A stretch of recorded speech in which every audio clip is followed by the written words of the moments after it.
Pressure pushing down on me, pressing down on you. No man has fall. Under pressure, brings the building down. Sticks are falling into, but people are streets. Under pressure, under pressure. Well, we're really glad that you're here as we kick off this new series talking about pressure. I know Christian asked earlier how many of you feel pressure, and I think that is probably most of us.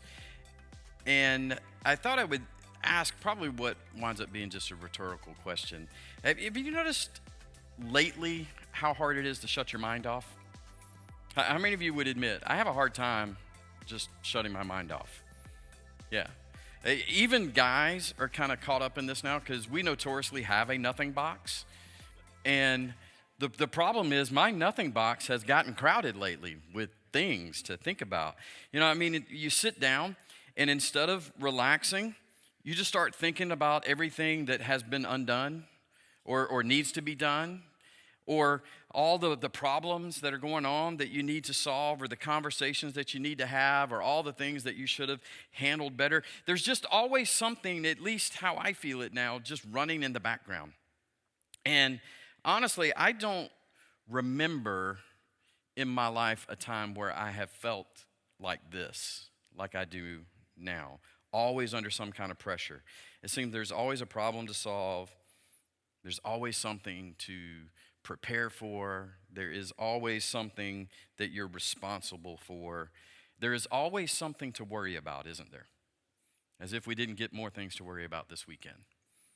Like we just, lots of things, and we worry and we worry. And over the last few years, what I have started to notice is that I begin carrying things internally long before they start showing externally. I don't know if you're like that, but I am. On the outside, I can look good.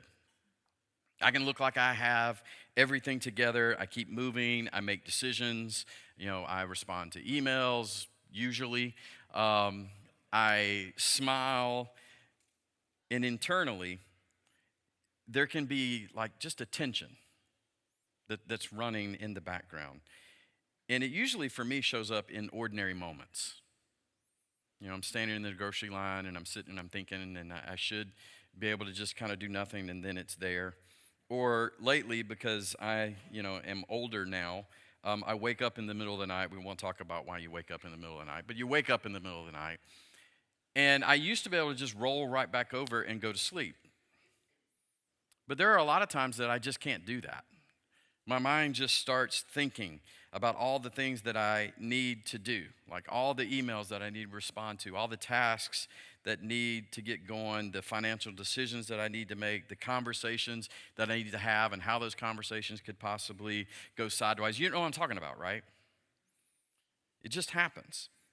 And if I'm honest, none of those things that are running are emergencies. Maybe sometimes they are, but most of the time they're not emergencies. But my body responds like everything's an emergency.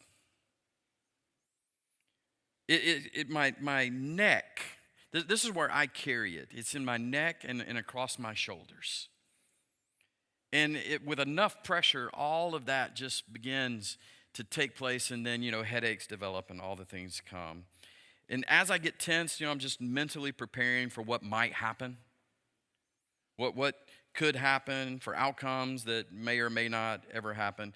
And I think for me, what makes this doubly frustrating is that I believe in God, right?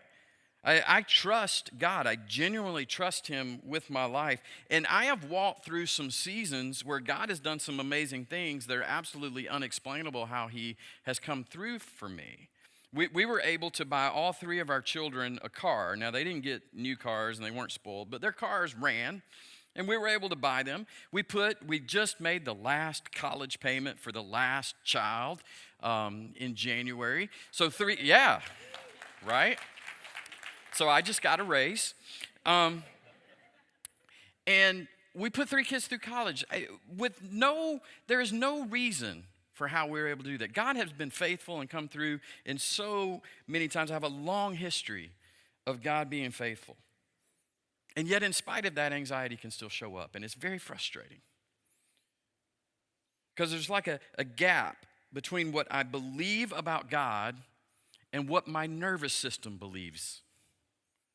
And I can still get tense, and I can know all the right things, and I can, like, why, God, do I still feel like this?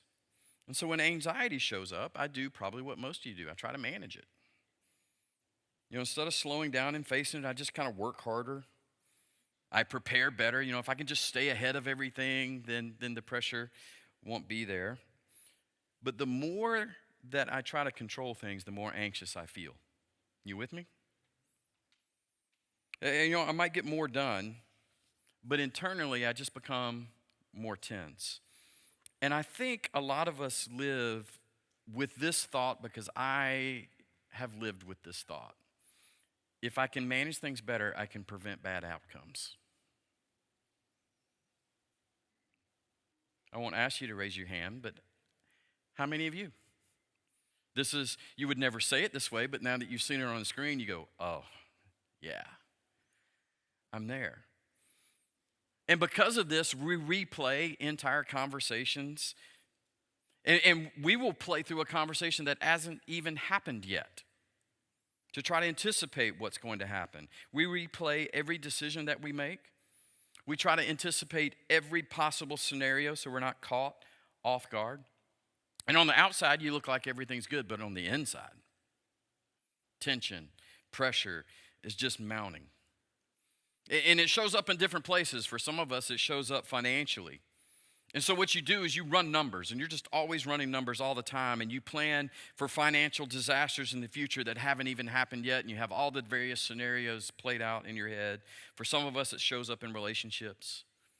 So we analyze every text message we get for tone. Well, I wonder what they meant by that. And if you have a child who is Gen Z or younger, if you end a text in a period, you get back, what's wrong? If you don't know, try it. Maybe it's at work or at school where you're constantly feeling like you're falling behind. Like I should be further along than I am now. I should be further at work. I should have better grades in order to be able to go do the thing that I need to do. And most of us walk around in life carrying this general sense that we should be further than we are. It's a carrot on a stick, but we should be further. I should have more money. My grades should be better. I should be at this place in this promotion. I should have this house, this car, and on it goes. And I think the hard part is that we rarely, if ever, talk about those things out loud with someone else. So it just stays inside. And we replay it like it's on a loop over and over and over. And when something's on a loop, does it get better? No, it gets worse.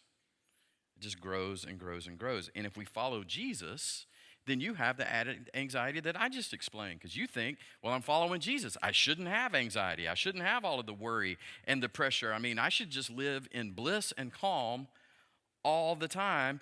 And because you don't, you begin maybe possibly thinking, is there something wrong with my relationship between me and God? And so we try harder. You've probably tried all the things. You tell yourself to calm down. Maybe you quote, a Bible verse, or you just push anxiety down, and the pressure just comes back.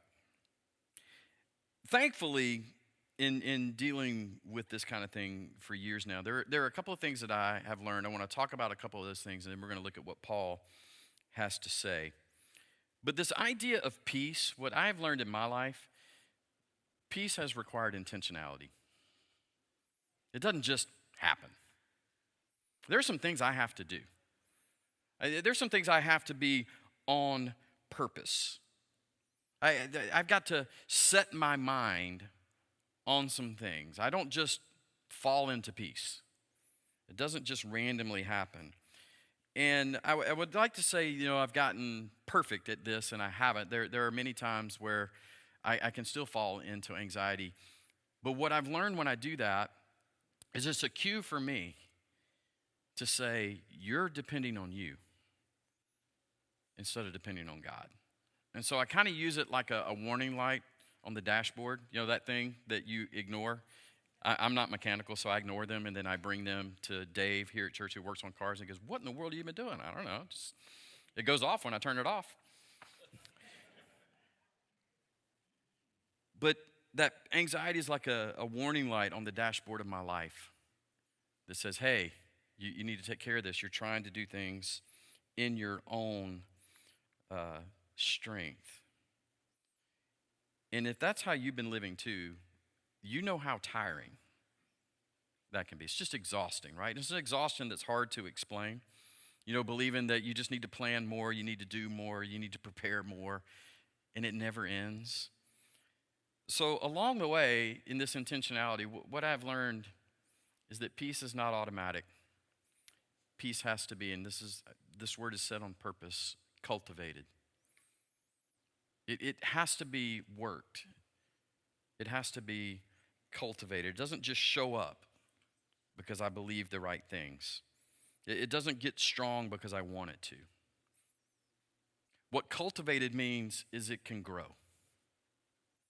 When you cultivate something, there's things for you to do. And as you do those things, it grows. There are things that I need to put into practice. When I begin to surrender, when I begin to do these things, then it grows. And that idea, when I first came across it, just gave me a lot of hope. Because what this tells me is, yes, there's some things that come from God, but I'm not just sitting and waiting. There's some things I can do too.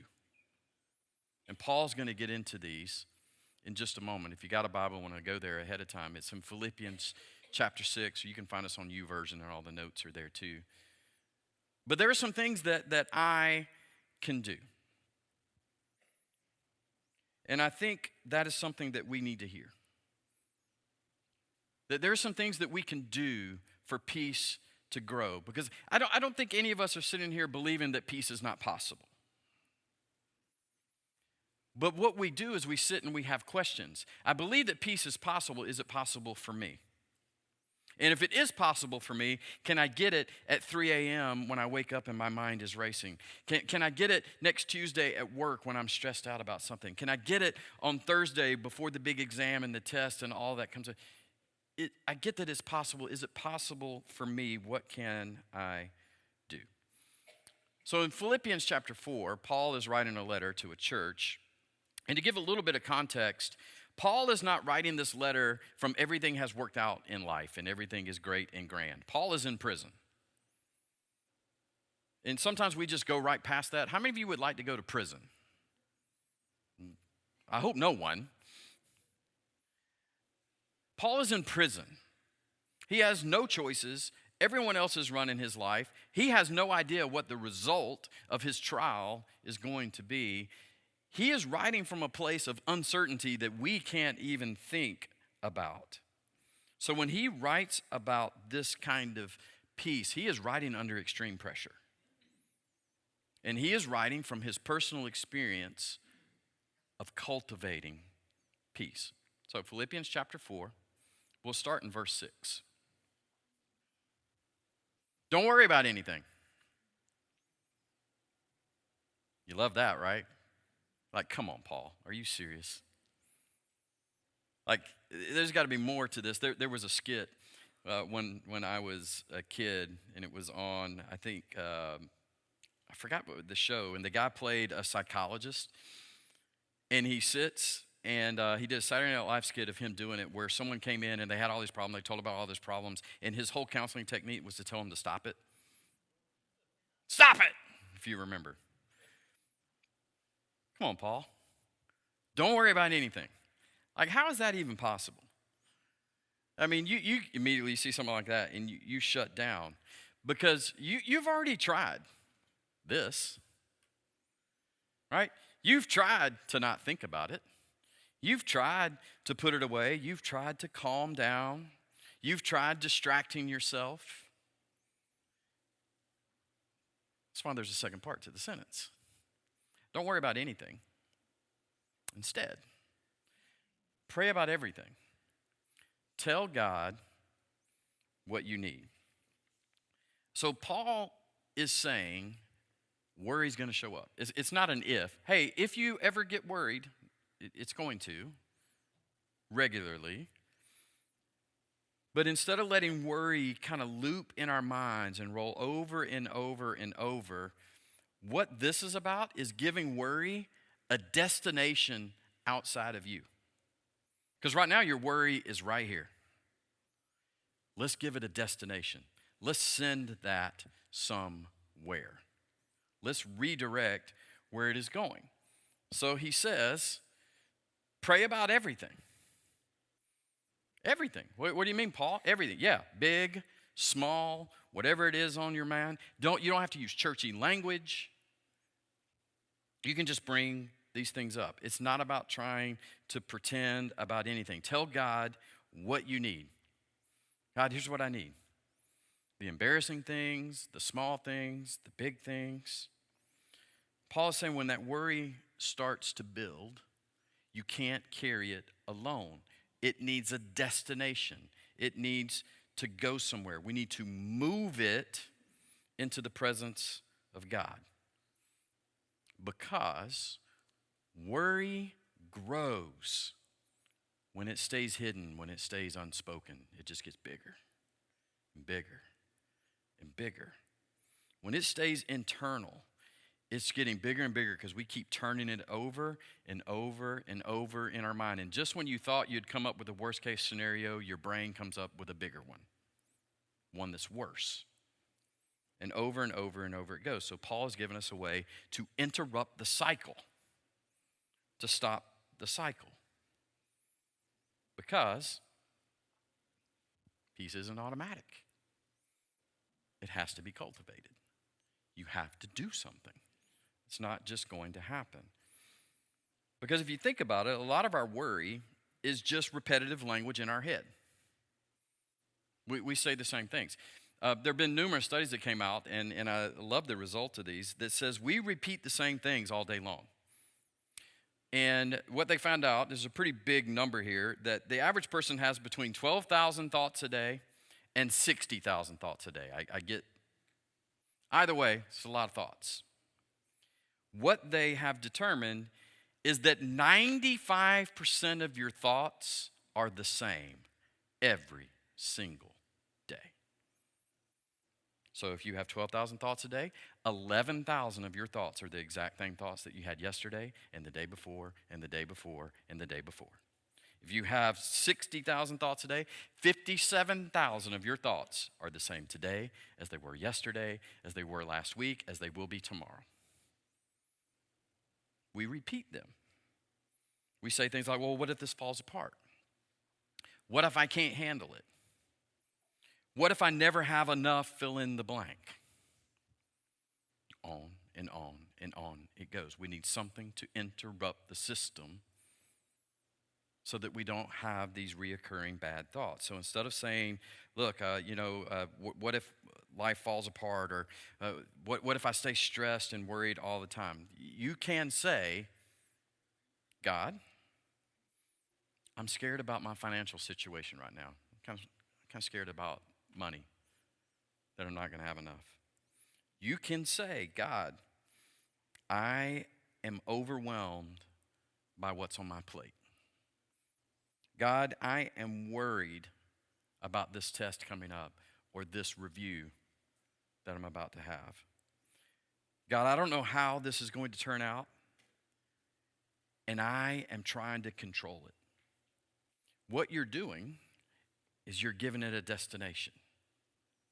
You're breaking the cycle. Paul never tells us to deny what we feel. He's telling us to bring what we feel into God's presence. Again, peace isn't automatic. It's something that we cultivate. And one of the first ways that we cultivate is by refusing to let worry stay trapped in our mind. To give it a destination, we bring it into a conversation with God. So Paul goes on Don't worry about anything. Instead, pray about everything. Tell God what you need and thank Him for all He has done. After telling us, hey, here's what you knew, He says, look, you need to thank God for what He's done. And at first, it can feel unrealistic, honestly. But Paul's not saying we should be grateful for the thing that's causing us all of our worry and pressure and concern. He's given us this idea of what gratitude can do, because gratitude reshapes what worry does inside of us. If you want an antidote to worry, gratitude, thankfulness.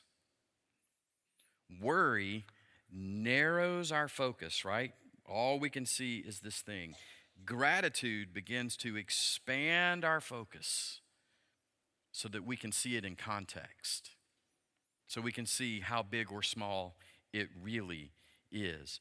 Gratitude tells us what is true, and it shows us that God has been faithful before.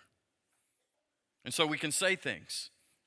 God, thank you that you have carried me through something like this before. God, thank you that I'm not alone in this. Thank you for the people that you placed in my life. Thank you for the ways that you have provided for me in the past.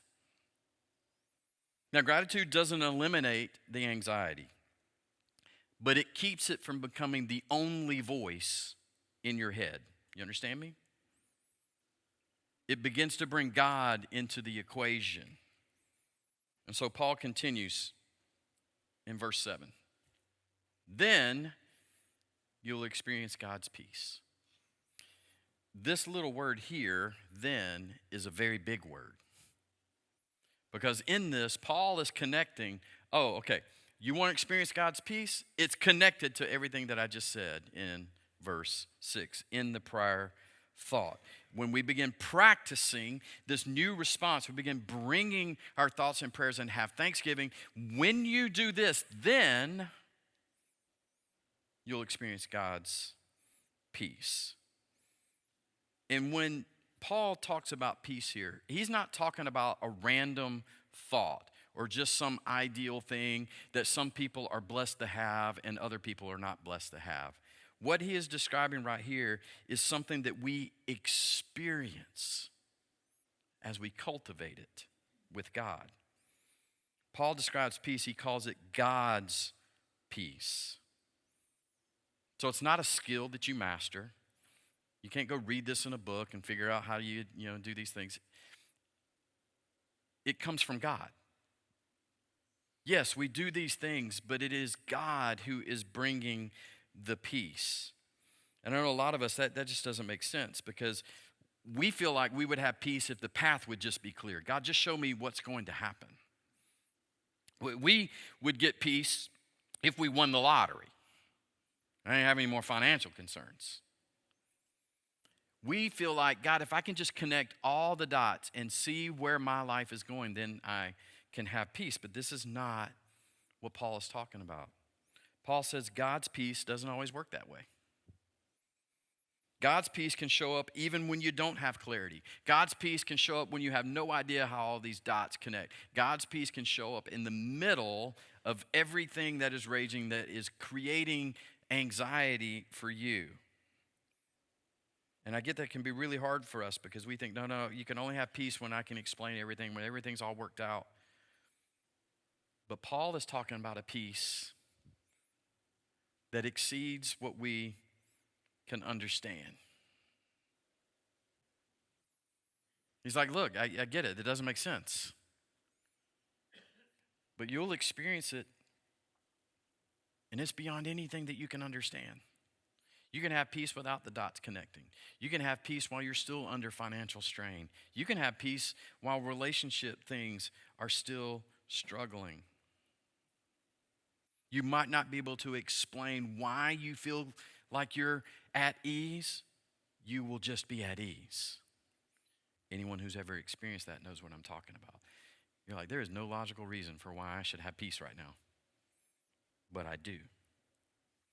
And then Paul uses a word picture that I think is very helpful, and you may not have thought of it in these terms. He says, his peace will guard your hearts and minds. It doesn't erase the pressure. It doesn't take away the concern. It says it will guard us. When you think about guarding, that's got to be something that's pretty strong. It's protecting. It's not fragile. So his peace isn't going to be easily taken out and taken down. Paul is describing this peace as protective and watching over. Where does worry sit? It sits in how you think and how you feel, doesn't it? Which to the writer, this is the center of our feelings and the center of our thinking. His peace will guard the very place that worry wants to spin up and wants to go to. It's protective. Worry wants to change how we think. Worry will tell us all kinds of stories that aren't even true. It will rehearse over and over and over worst case scenarios. It will load our hearts with fear, and it will fill our minds with what ifs. What if, what if, what if? But God's peace will guard your heart and your mind, is what Paul says. So his peace will guard your heart and mind as you live in Christ Jesus. So Paul is now connecting his peace to a relationship. Not like a book study, not 6 easy steps and then you have peace. It is getting connected and staying close with Jesus. As you live in Jesus, peace can grow. And again, peace is not automatic. Peace has to be cultivated. Relationship and relationship with Jesus is one of those cultivating things. You spend time there, and then you have peace that just makes no sense. Doesn't make any logical sense. We cultivate it by turning our worry into prayer, spending time with Jesus, practicing gratitude. And then that leads us right to where Paul goes next in verse 8. And now, dear brothers and sisters, one final thing. Fix your thoughts on what is true and honorable and right and pure and lovely and admirable. Think about things that are excellent and worthy of praise. I love what he says here. Fix your thoughts on what is true. Wow, do we need more of that these days? This culture wants us to fix our thoughts on things that just aren't true. That will have you all worried. It'll have you hating your brother. It'll have you hating your neighbor. Fix your thoughts on what is true. He's describing this idea of fixing. Put your focus on what's true and honorable and right and pure. It's really important for us to rehearse in our minds what is true. Not what might become true. What is true? Worry loves to live in assumptions. Worry loves to fill in blanks with the darkest explanation possible. So what's true? And here's a really practical way that you can do this.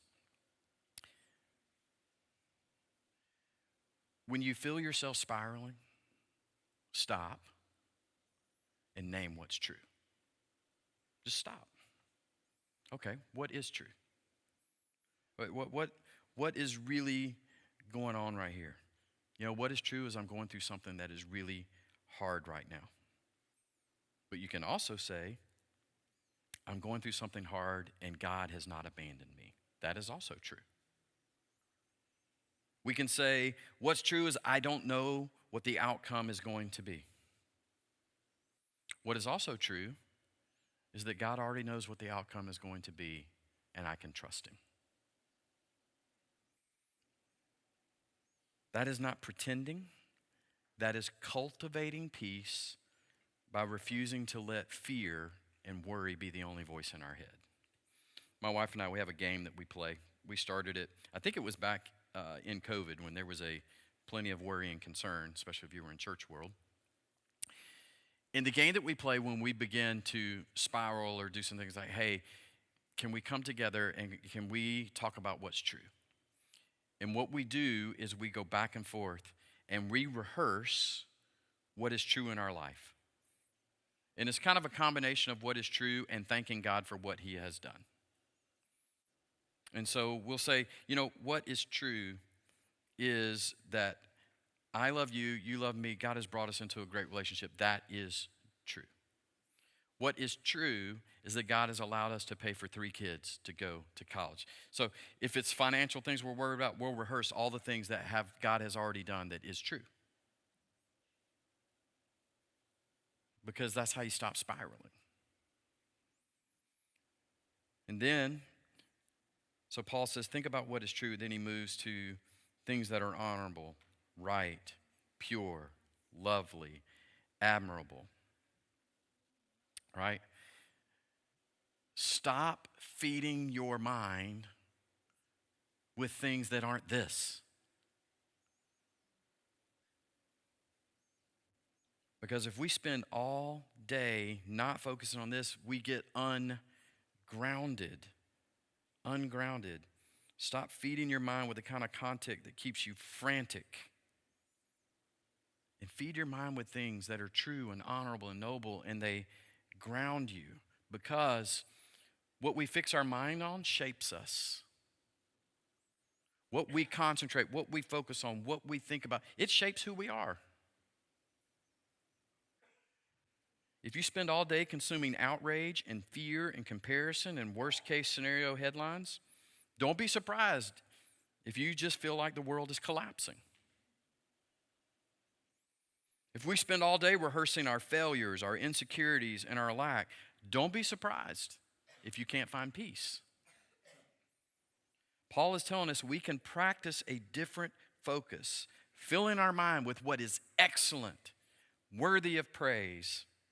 That's why you need to go outside more. I know you grew up, those that had kids, you told your kids to go outside, mainly so you could have sanity. Go outside.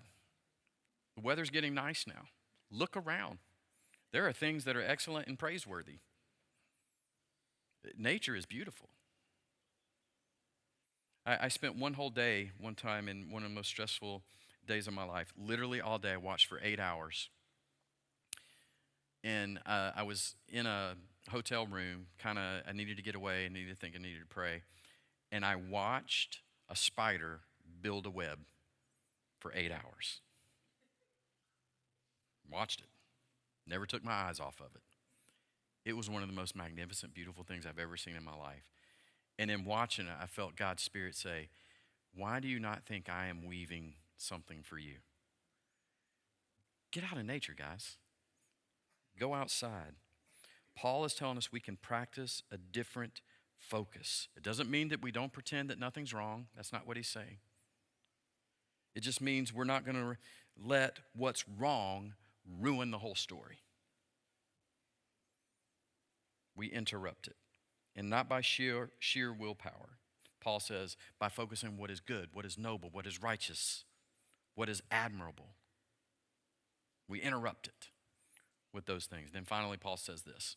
Keep putting into practice all you have learned, everything that I just told you, all these things.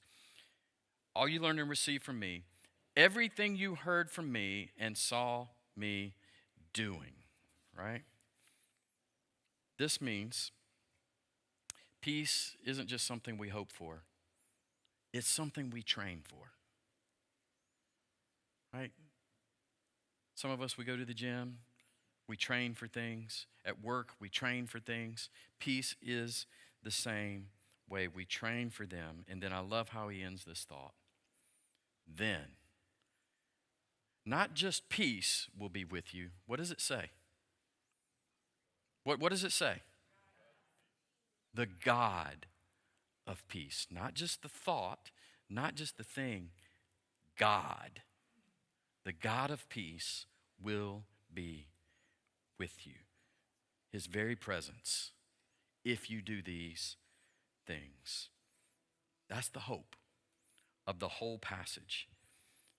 We can't always remove the pressure that's around us, but we can cultivate peace. We can think about these things. We can interrupt the worry that is in our life, because peace can be cultivated. And the reason that Paul talks about peace this way is because Jesus wasn't just some sort of idea to him. Jesus was someone that had changed his life, that he had met, that just reversed the course of his whole thing. So peace was a person to him. And when we read the stories of Jesus as they're laid out in Scripture, one of the things that clearly stands out is that we were never meant to live life on our own. We certainly were never meant to live life in our heads. That we were meant to live in partnership with each other and in partnership with God. Because when God saw what was going on in our world, he didn't step back, he stepped in, and he stepped in with Jesus. So Jesus comes into our worry. He comes into our pressure. He comes into our anxiety. And he says, look, I have overcome it all. And you can too. The power of his death and resurrection is that he gives that same power to us to overcome. That he has defeated sin. He has defeated death. He has defeated everything that could come against us. And he says, and you can too. And I think one of the things that maybe we just don't talk about enough, in doing that, he has made you right with God. You don't got to worry about that. You just got to believe it, trust it, and act upon it. And maybe for some of you, that your worry and anxiety is tied to this idea, well, I don't know about God, I don't know what's going on, and worry just has a field day with you. Jesus made you right with God. You just need to believe it, trust it, and begin to act upon it, and you will see how true that statement really is. So as we wrap up, peace isn't automatic, but it can grow. And as we practice bringing our anxiety to God, if we practice gratitude and thanking him, something begins to change us from the inside out. Not because we've mastered something, but because the God of peace is with us. Let's all pray. Father, we come to you today as a people who feel a lot of pressure, a lot of anxiety, a lot of fear and worry. Jesus, we are people who know what it's like to try to hold things on our own. And there's many of us in this room who already follow Jesus. We're just asking for the courage to practice what you've shown us today. Jesus, I pray that you would show us how to turn worry into prayer instead of it just looping in our minds over and over. Jesus, have your Holy Spirit help us choose what is true when fear starts telling a different story.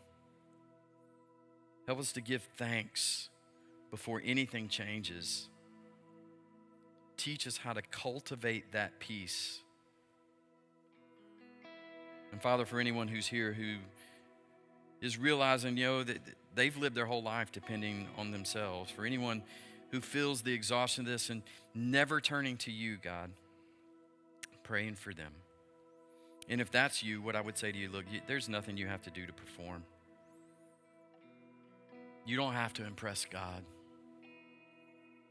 You don't got to clean yourself up. You just simply have to respond to his calling, to what is true.